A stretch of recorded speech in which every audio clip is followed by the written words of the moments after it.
Capítulo 11. De la prohibición de evocar a los muertos. 1. ¿La Iglesia no niega en ningún concepto el hecho de las manifestaciones?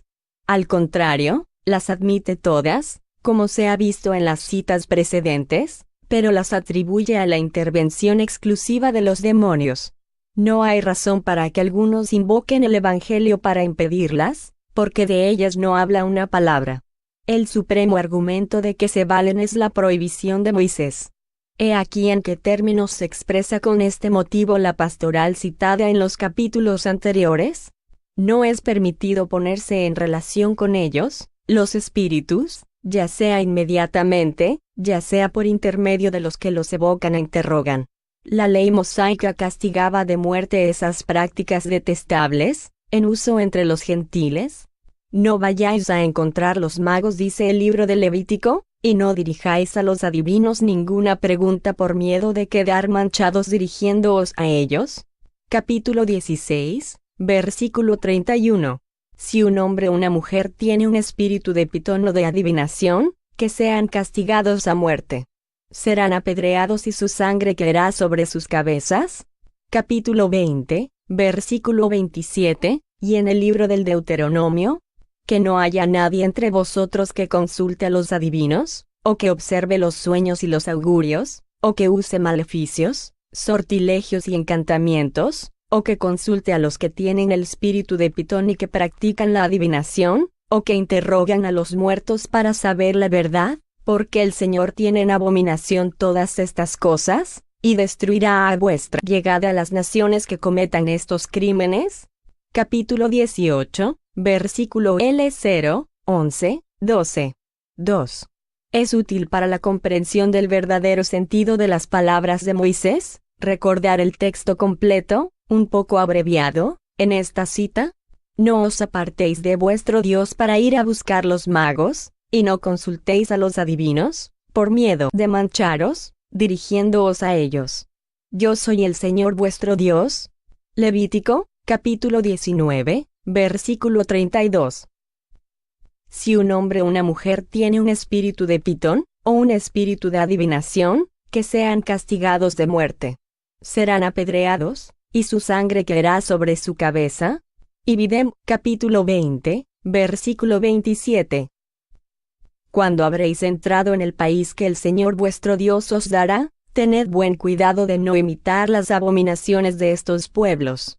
Y que no se encuentre nadie entre vosotros que pretenda purificar a su hijo o su hija, haciéndoles pasar por el fuego, o que consulte a los adivinos, o que observe los sueños y los augurios, o que use maleficios, sortilegios y encantamientos, o que consulte los que tienen el espíritu de pitón y que se entrometa en adivinar, o que interroguen a los muertos para saber la verdad. Porque el Señor tiene en abominación todas estas cosas, y exterminará todos estos pueblos a vuestra entrada por causa de estas clases de crímenes que han cometido. Deuteronomio, capítulo 28, versículo 9 al 12. 3. Si la ley de Moisés debe observarse rigurosamente sobre este punto, ¿debe serlo igualmente sobre todos los otros? ¿Por qué había de ser buena en lo que concierne a las evocaciones, y mala sobre otros puntos? Es preciso ser consecuente, si se reconoce que su ley no está en armonía con nuestras costumbres y nuestra época para ciertas cosas, no hay razón para que no sea así en la prohibición de que se trata. Por otra parte, es necesario atender a los motivos que provocaron esta prohibición, motivos que tenían entonces su razón de ser, pero que no existen seguramente hoy. El legislador hebreo quería que su pueblo rompiese con todas las costumbres adquiridas en Egipto, donde la de las evocaciones estaba en uso, y era objeto de abusos como lo prueban estas palabras de Isaías. El espíritu de Egipto se aniquilará en ella, y yo derribaré su prudencia. Consultarán sus ídolos, sus adivinos, sus pitonisas y sus magos. Capítulo 19, versículo 3. Además, los israelitas no debían contraer ninguna alianza con las naciones extranjeras, pues iban a encontrar las mismas prácticas que adoptarían, a pesar de que debían combatirlas. Moisés debió, pues, por política, inspirar al pueblo hebreo aversión a todas las costumbres que por tener puntos de contacto, se las hubiera asimilado. Para motivar esta aversión, era menester presentarlas como reprobadas por Dios mismo. Por esto dice, el Señor tiene en abominación todas estas cosas y destruirá vuestra llegada a las naciones que cometen estos crímenes. 4.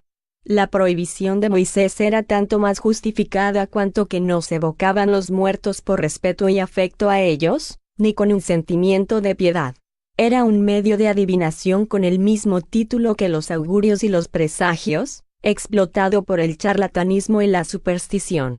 Sin embargo, no consiguió arrancar esta costumbre, que era objeto de tráfico, como lo prueban los pasajes siguientes del profeta ya citado. Y cuando os dirán, consultad a los magos y a los adivinos que hablan bajo en sus encantamientos, respondedles, ¿cada pueblo no consulta a su Dios? ¿Y se va a hablar a los muertos de lo que concierne a los vivos? Isaías, capítulo 8, versículo 19. ¿Soy yo quien hago ver la falsedad de los prodigios de la magia, quien vuelve insensatos a los que se mezclan en adivinar, quien derriba el espíritu de los sabios, y quien convence de locura su vana ciencia? Capítulo 44, versículo 25. Que estos augures que estudian el cielo, que contemplan los astros y que cuentan los meses, para sacar de estos las predicciones que quieren daros del porvenir, vengan ahora, y que os salven.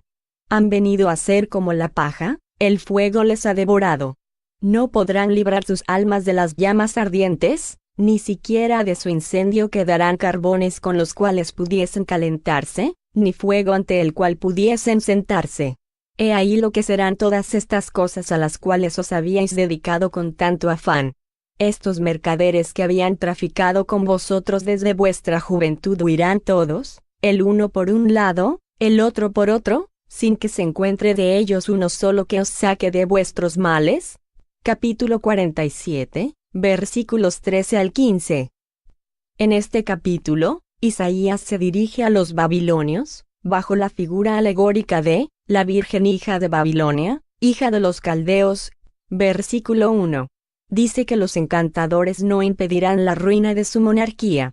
En el capítulo siguiente, se dirige directamente a los israelitas. Venid aquí, vosotros, hijos de una adivina, raza de hombres adúlteros y de una mujer prostituta. ¿Con quién os habéis divertido? ¿Contra quién habéis abierto la boca y lanzado vuestras lenguas agudas? ¿No sois hijos pérfidos y vástagos bastardos?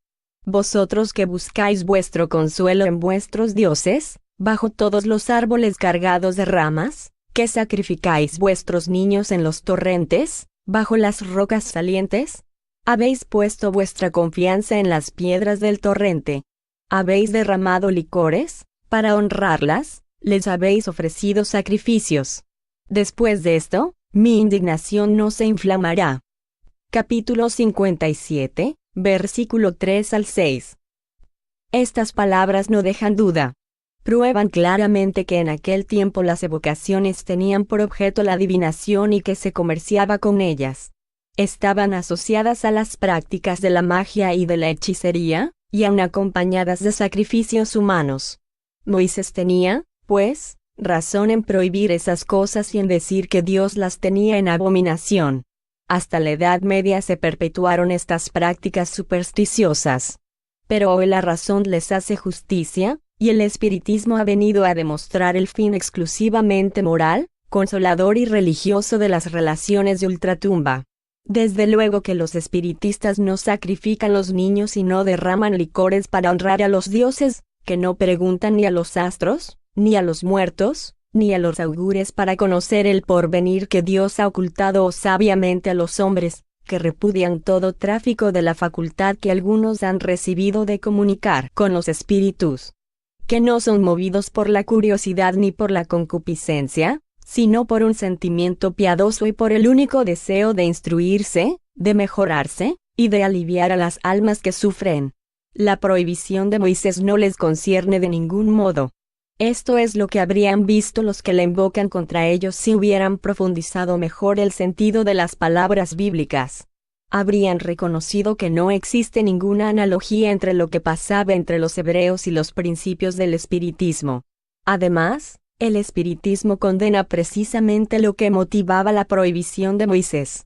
Más cegados por el deseo de encontrar un argumento contra las nuevas ideas, no han advertido que este argumento es completamente falso. La ley civil de nuestros días castiga todos los abusos que quería reprimir Moisés. Si Moisés pronunció el último suplicio contra los delincuentes, es porque necesitaba medios rigurosos para gobernar a aquel pueblo indisciplinado. Así es que la pena de muerte se halla muy prodigada en la legislación. Por lo demás, no tenía mucho que escoger en los medios de represión. Faltaban cárceles, casas de corrección en el desierto, y la naturaleza de su pueblo no era para ceder al temor de las penas puramente disciplinarias. No podía graduar su penalidad como se hace en nuestros días. Es, pues, una equivocación apoyarse en la severidad del castigo, para probar el grado de culpabilidad de la evocación de los muertos. Sería necesario, por respeto a la de Moisés, mantener la pena capital para todos los casos en que la aplicaba. Por otra parte, ¿por qué se recuerda con tanta insistencia este artículo, cuando se pasa en el silencio el principio del capítulo, que prohíbe a los sacerdotes poseer los bienes de la tierra, y no tener parte en ninguna herencia porque el mismo Señor es su herencia? Deuteronomio.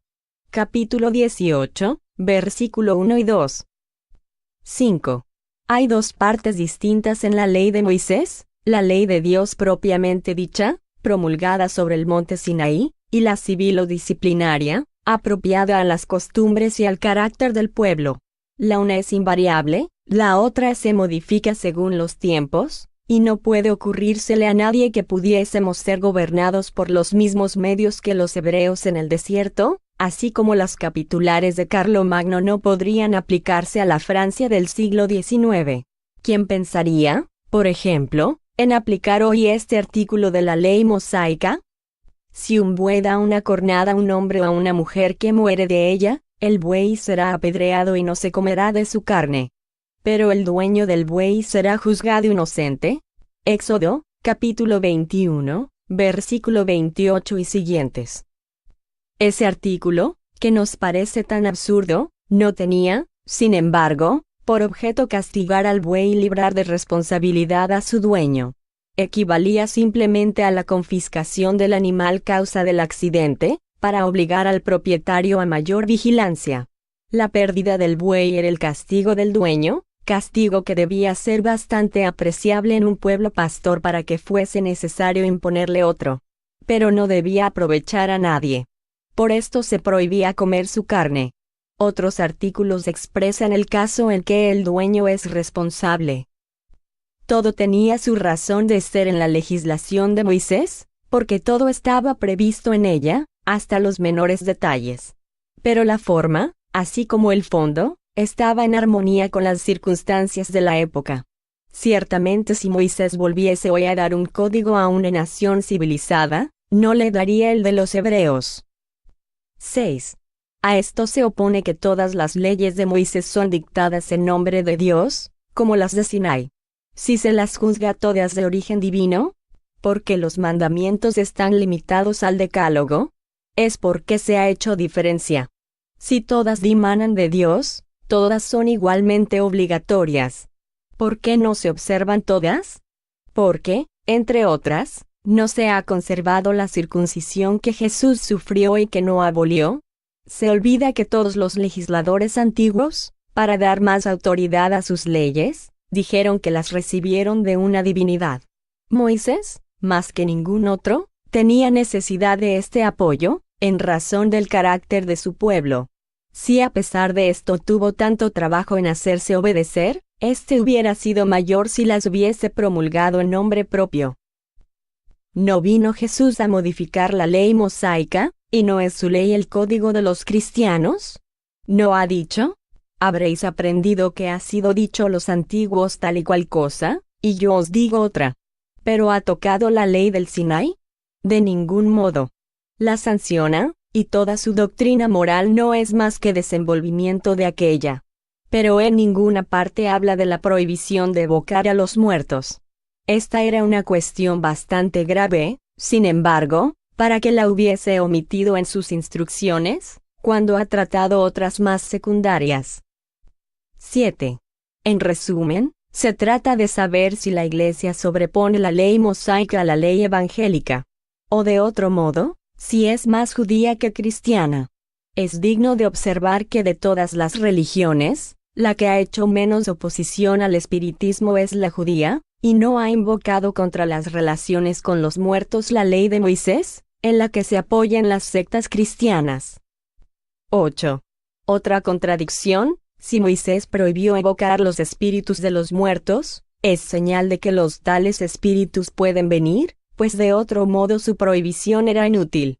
Si podían venir en su tiempo, lo pueden aún hoy, si son los espíritus de los muertos, no son exclusivamente los demonios. Por lo demás, Moisés no habla de ninguna manera de estos últimos. Es, pues, evidente que nadie puede lógicamente apoyarse en la ley de Moisés, en esta circunstancia, por el doble motivo de que no rige en el cristianismo, y de que no es apropiada a las costumbres de nuestra época. Pero aun suponiéndole toda la autoridad que algunos le conceden, no puede, según hemos visto, aplicarse al espiritismo. Moisés, es verdad, comprende en su prohibición el que se interrogue a los muertos. Pero esto no es más que de un modo secundario y como accesorio a las prácticas de la hechicería. La misma palabra interrogar, puesta al lado de los adivinos y de los augures, prueba que entre los hebreos las evocaciones eran un medio de adivinación. Pero los espiritistas no evocan a los muertos para obtener revelaciones ilícitas, sino para recibir de ellos sabios consejos y procurar el alivio de los que sufren. Ciertamente si los hebreos no se hubiesen servido de las comunicaciones de ultratumba sino para ese fin, lejos de prohibirlas, Moisés las habría fomentado, porque ellas hubieran hecho a su pueblo más morigerado. 9. Si ha sido del gusto de algunos críticos jocosos o malintencionados presentar las reuniones espiritistas como asambleas de brujos y de nigrománticos, y los médiums como decidores de la buena ventura. Si algunos charlatanes mezclan este nombre con prácticas ridículas, que desapruebe el espiritismo, bastantes gentes saben a qué atenerse sobre el carácter esencialmente moral y grave de las reuniones del espiritismo serio. La doctrina, escrita para todo el mundo, protesta bastante contra los abusos de todas clases, para que la calumnia recaiga sobre quien lo merece. 10. La evocación, se dice, es una falta de respeto a los muertos, cuyas cenizas no deben ser removidas. ¿Quién dice esto? Los adversarios de los dos campos opuestos que se dan la mano, los incrédulos que no creen en las almas, y los que creyendo en ellas pretenden que no pueden venir, y que solo el demonio se presenta. Cuando la evocación se hace religiosamente y con respeto, cuando los espíritus son llamados, no por curiosidad, sino por un sentimiento de afecto y de simpatía y con el deseo sincero de instruirse y de hacerse mejores, no se comprende que sería más irreverente, si llamar a las gentes después de su muerte o durante su vida. Pero hay otra respuesta perentoria a esta objeción, esto es, que los espíritus vienen libremente y no obligados, que también vienen espontáneamente sin ser llamados, que manifiestan su satisfacción en comunicarse con los hombres y se quejan a menudo del olvido en que se les deja a veces. Si fueran turbados en su quietud o estuviesen descontentos de nuestro llamamiento, lo dirían o no vendrían. Puesto que son libres, cuando vienen es porque esto les place. 11. Se alega esta otra razón. Las almas, se dice, permanecen en la morada que les ha señalado la justicia de Dios, esto es, en el infierno o en el paraíso. Las que están en el infierno no pueden salir de éste, aunque a los demonios se les deje en libertad. Las que están en el paraíso se hallan ocupadas enteramente en su beatitud. Están muy por encima de los mortales para ocuparse de ellos y muy dichosas para volver a esta tierra de miserias a interesarse por los parientes y amigos que han dejado en ella. Son, pues, como esos ricos que apartan la vista de los pobres por temor de que su miseria no les altere la digestión. Si fuera así, serían poco dignas de la dicha suprema, que vendría a ser el premio del egoísmo. Quedan las que están en el purgatorio. Pero éstas se hallan sufriendo y tienen que pensar en su salvación antes que todo. Así pues, si ni unas ni otras pueden venir, solo el diablo podrá hacerlo en su lugar. Si no pueden venir, no hay, pues, temor de que se altere su reposo. 12. Pero aquí se presenta otro inconveniente. Si las almas que están en la beatitud no pueden dejar su morada afortunada para venir en socorro de los mortales, ¿por qué invoca la Iglesia la asistencia de los santos, que deben gozar de la más grande suma posible de beatitud? Porque dice a los fieles que les invoquen en las enfermedades, en las aflicciones y para preservarse de las calamidades. Porque, según ella, los santos, la misma Virgen, vienen a mostrarse a los hombres y a hacer milagros. Dejan, pues, el cielo para venir a la tierra. Si los que están en lo más alto de los cielos pueden dejarle, ¿por qué no podrán hacerlo los que están menos elevados? 13. Que los incrédulos nieguen la manifestación de las almas, se concibe, puesto que no creen en el alma. Pero lo que es extraño es ver a aquellos cuyas creencias se apoyan sobre su existencia y su porvenir, encarnizarse contra los medios de probar que existe y esforzarse en demostrar que eso es imposible. Parecía natural, al contrario, que los que tienen más interés en su existencia debiesen acoger con alegría, y como un beneficio de la providencia, los medios de confundir a los negadores con pruebas irrecusables, puesto que estos son los que niegan la religión. Deploran sin cesar la invasión de la incredulidad que diezma el redil de los fieles, y cuando el más poderoso medio de combatirla se presenta, lo rechazan con más obstinación que los mismos incrédulos, pues cuando las pruebas rebosan hasta el punto de no dejar ninguna duda, se recurre como argumento supremo a la prohibición de ocuparse de ellas. Y para justificarla, se aduce un artículo de la ley de Moisés en el cual nadie pensaba, y donde se quiere, a la fuerza, ver una aplicación que no existe. Se conceptúa tan feliz este descubrimiento, que no han sabido ver en él una justificación de la doctrina espiritista. 14. Todos los motivos alegados contra las relaciones con los espíritus no pueden resistir un examen serio del encarnizamiento que se despliega. Puede inferirse que esta cuestión presenta un gran interés, pues de no ser así no se insistiría tanto en ella. Al ver esta cruzada de todos los cultos contra las manifestaciones, se diría que les tienen miedo. El verdadero motivo podría muy bien ser el temor de que los espíritus, demasiado perspicaces, no viniesen a ilustrar a los hombres sobre los puntos que se quieren dejar en la oscuridad, y a hacerles conocer de fijo lo que hay en el otro mundo y las verdaderas condiciones para ser en el dichosos o desgraciados. Por esto, lo mismo que se dice a un niño, no vayas allí, que hay un duende, se dice a los hombres, no llaméis a los espíritus, pues son el diablo. Pero sus trabajos tendrá, porque si se prohíbe a los hombres llamar a los espíritus, no se impedirá a los espíritus que vengan a los hombres a sacar la lámpara de debajo del celemín. El culto que está en la verdad absoluta no tiene que temer nada de la luz, porque la luz hará resaltar la verdad, y el demonio no podrá prevalecer contra ella. 15. Rechazar las comunicaciones de ultratumba es rechazar el poderoso medio de instrucción que resulta de la iniciación en la vida futura, y de los ejemplos que ellas nos suministran. La experiencia nos enseña, además, el bien que se puede hacer a los espíritus imperfectos apartándoles del mal, ayudando a los que sufren a desprenderse de la materia y a mejorarse. Prohibir, pues, dichas comunicaciones es privar a las almas desgraciadas de la asistencia que podemos darles. Las siguientes palabras de un espíritu resumen admirablemente las consecuencias de la evocación practicada con un fin caritativo. Cada espíritu doliente y lastimero os contará la causa de su caída, los motivos que le han arrastrado a sucumbir. Os dirá sus esperanzas, sus combates, sus terrores. Os dirá sus remordimientos, sus dolores, sus desesperaciones.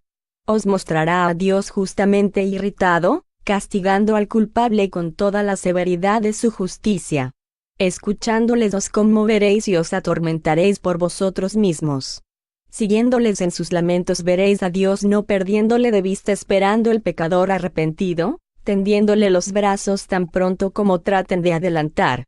Veréis los progresos del culpable, a los cuales habréis tenido la dicha y la gloria de haber contribuido, los seguiréis con afán, como el cirujano sigue los progresos de la herida que cura diariamente. Burdeos, 1861.